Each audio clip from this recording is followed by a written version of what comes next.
What's up for January? The planets have some close encounters, the bright stars of winter, and a chance to catch a comet.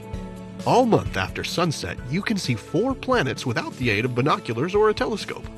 You'll find Mars in the east, Jupiter high overhead, and Saturn in the southwest with Venus. January 2nd finds the Moon and Mars high in the southeast after sunset in a lovely grouping with the Pleiades and Aldebaran. Then from about January 18th to the 24th, watch Venus cross paths with Saturn as the glow of sunset fades. Look for the pair low in the southwest about 45 minutes after the sun dips below the horizon. The 2 planets appear their closest on January 22nd when they'll be only 1/3 of a degree apart on the sky. You'll be able to capture both of them in the same field of view through binoculars or a small telescope. On the 23rd, the 2 planets are still only a degree apart and will be joined by a slim crescent moon.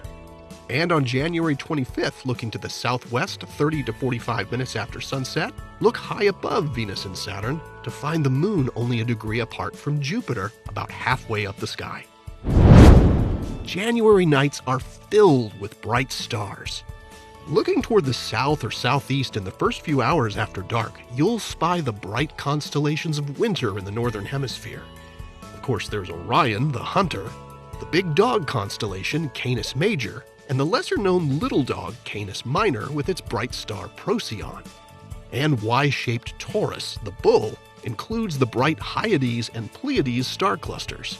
And just east of Orion, you'll find the bright stars Castor and Pollux, which form the heads of the twins in Gemini. Make sure you take a moment to appreciate the beauty of the January sky, which more than meets the definition of star-studded with so much to marvel at.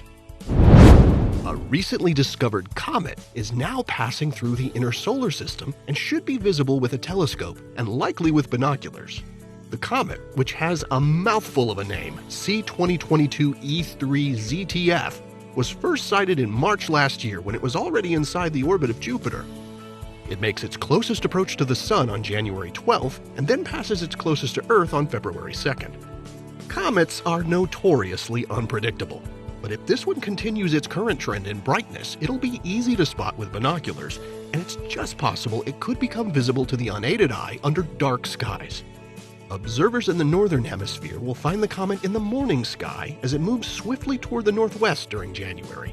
It'll become visible in the Southern Hemisphere in early February. This comet isn't expected to be quite the spectacle that Comet Neowise was back in 2020, but it's still an awesome opportunity to make a personal connection with an icy visitor from the distant outer solar system. Here are the phases of the moon for January. Stay up to date with all of NASA's missions to explore the solar system and beyond at nasa.gov. I'm Preston Dykes from NASA's Jet Propulsion Laboratory, and that's what's up for this month.